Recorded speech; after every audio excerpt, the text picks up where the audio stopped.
11h08 sur RCJ, on retrouve notre rendez-vous du vendredi avec le rabbin Ariel Messas. Bonjour. Bonjour. Merci d'être avec nous. La paracha de cette semaine, j'imagine. Eh oui, Shimon. comme chaque semaine, Parashat Shemot. Parashat Shemot. Vous savez, 10 minutes, c'est très difficile parce Je sais. qu'on est obligé de faire des choix.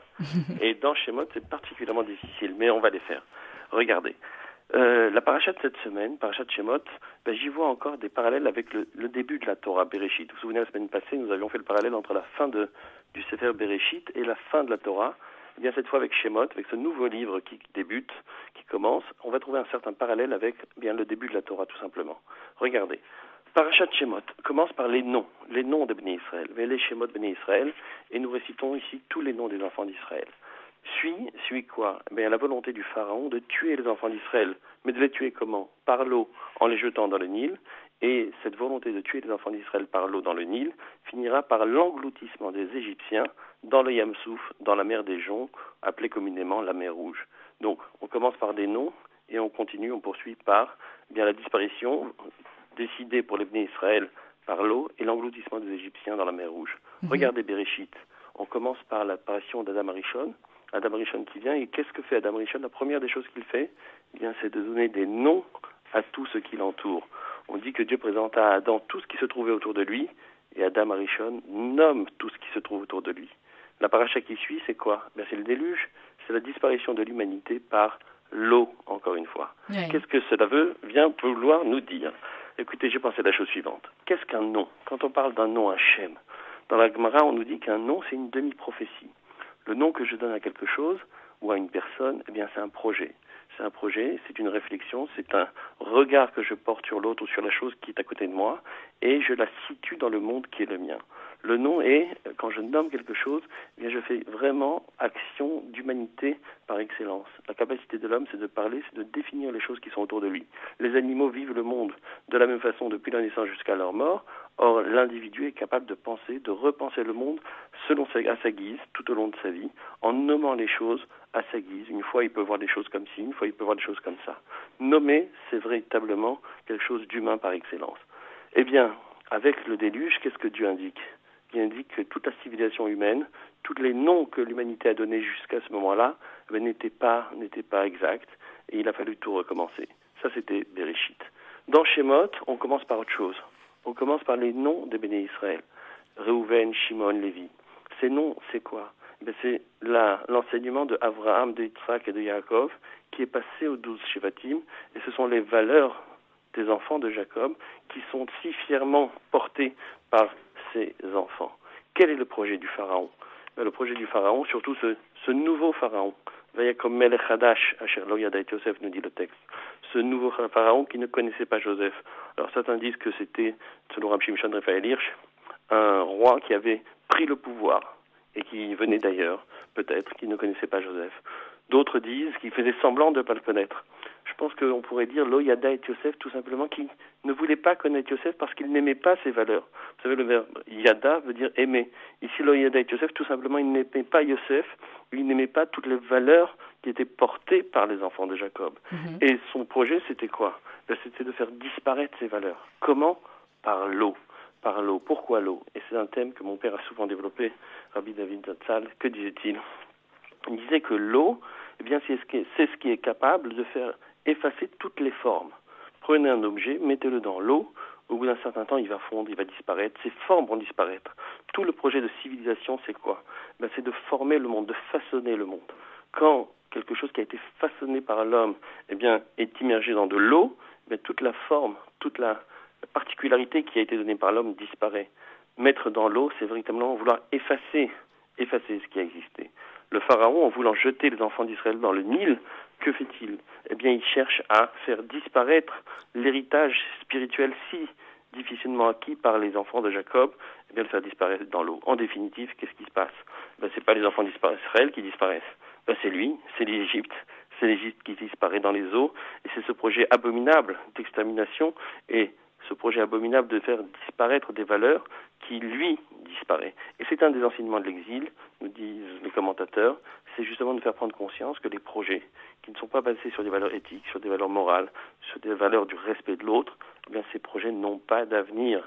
Même s'ils peuvent prospérer un temps, en définitive, ils implosent et ils disparaissent. Ça, c'est le premier point. Si vous me permettez, un deuxième point, c'est que le pharaon a fait preuve d'intelligence, de grande intelligence. Il ne se propose pas simplement de jeter les enfants d'Israël à l'eau, il emploie toute une méthode qui va lui permettre d'arriver à ses objectifs, et malheureusement, c'est une méthode qui a été réutilisée et qui est réutilisée à chaque génération par ces dictatures, par ces méthodes de gouvernement qui ne voient pas dans l'autre une personnalité que l'on doit respecter. Que fait le pharaon? La première des choses, c'est de stigmatiser un ennemi. Et que dit-il? Il n'est Am Bene Israël, Yatsa Mimitzraïm. Il porte un doigt sur le peuple d'Israël, il le stigmatise, il le met à l'écart. Et puis ensuite, il crée de la haine. Que dit-il? Rav ve'atzum mimenu. Il est nombreux et il est puissant. Et plus que ça, cette puissance, mimenu, nous dit le texte, de nous. Les commentateurs disent il dit aux Égyptiens, mais attendez, ces Hébreux, ils sont riches, ils réussissent. Oui. D'où vient leur richesse? D'où vient leur réussite? Mais ils nous ont spoliés, c'est clair. Donc il est en train d'attiser de la haine, de créer de la haine. Ensuite, il y a un autre moyen qui est utilisé par tous les dictateurs, c'est quoi? C'est créer de la peur. Faire que l'autre, tout d'un coup, devient un ennemi et puis quelqu'un qui peut vous engloutir, vous faire disparaître. Que dit-il? Pen yarbe venosav gamu al sonenu venil chambanu ve'ala minaret. Ce peuple qui est là, peut-être va-t-il devenir nombreux. Il ne représentait même pas 1% de la population. Peut-être va-t-il devenir nombreux. Et s'il y avait une guerre, peut-être s'allierait-il à nos ennemis et nous ferait-il quitter notre terre. On a développé la haine, on développe maintenant la peur. En troisième temps, c'est la spoliation. Il y a 6 mois là, Saremissim, le texte nous dit que le pharaon a créé une imposition extrêmement forte contre le Bnei Israël. Et après la spoliation, c'est l'asservissement. Les mana'an, oto, besivlotam, on commence à les faire travailler de façon très très dure. Et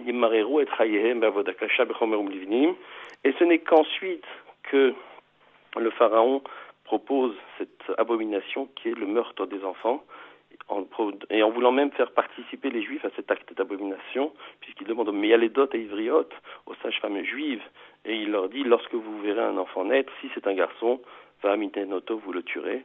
Évidemment, Vatirena Méalédot, les sages-femmes juives n'ont pas accepté, Vatechayena El Taïladim, elles n'ont pas participé à cet acte absolument abominable, mais en définitive, et c'est ça ce qui est absolument incroyable, extraordinaire, c'est quoi?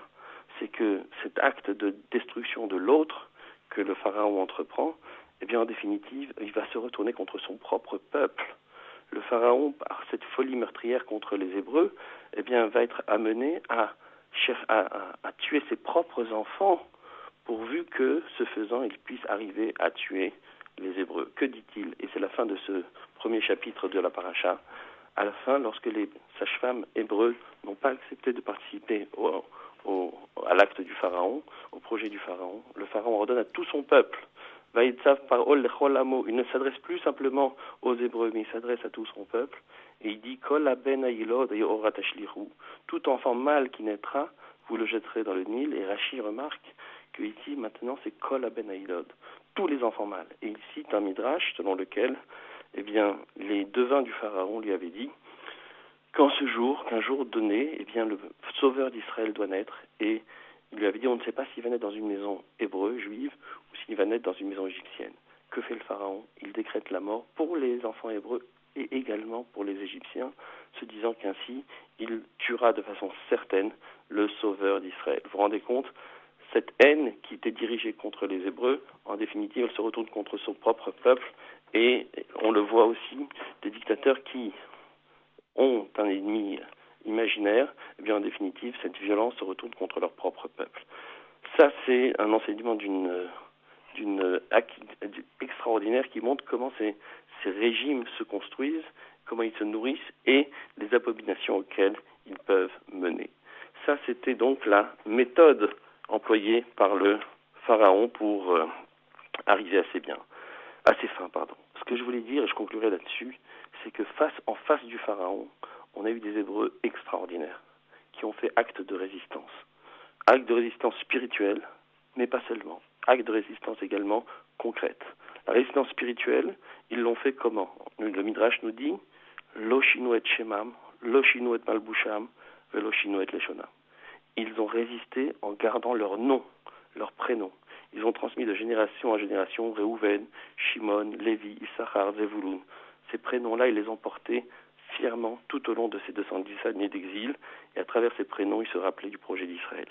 Malboucham, également leurs habits, le talit, le titit, le tfilin, tout cela les a accompagnés également bien pendant ces années d'exil, et évidemment leur langue, les shonam, la langue, elle est porteuse de valeurs.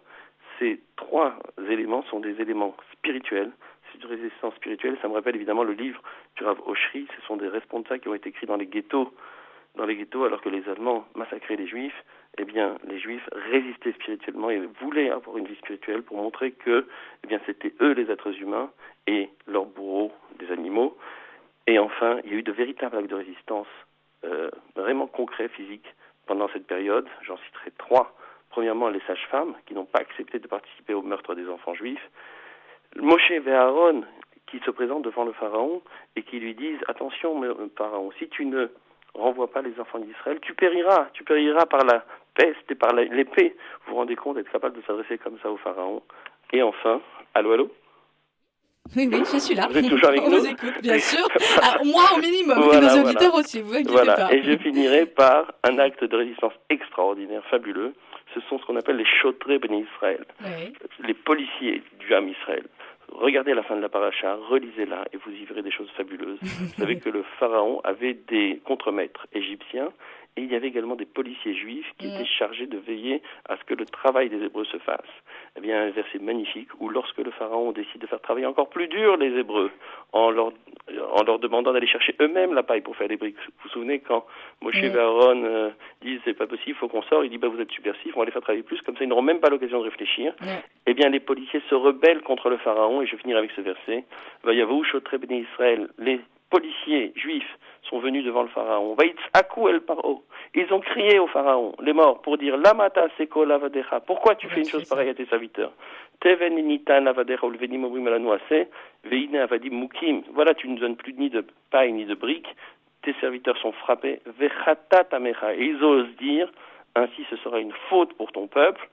Et ça me rappelle, je dirais c'est la dernière phrase, les propos que le grand rabbin Safran, Zecher Tzadik Livracha de Genève, vous vous souvenez que j'avais recueilli son enseignement sur la Shoah, et il s'adressait à un des patriarches, un des responsables religieux chrétiens qui avait beaucoup d'influence sur Antonescu, et il portait sur lui un doigt accusateur en lui disant « Si tu n'interviens pas pour sauver les Juifs, je me présenterai devant le juge suprême et je dirai que c'est toi qui es responsable de la mort des Juifs. » Voilà que ces serviteurs-là, ces policiers-là se présentent devant Pharaon et disent « Attention, c'est une faute morale, c'est une faute spirituelle, et tu devras rendre des comptes de cette faute devant l'Éternel. » C'est un argument très très fort, et il faut un courage extraordinaire pour être capable de l'adresser au Pharaon qui est tout-puissant.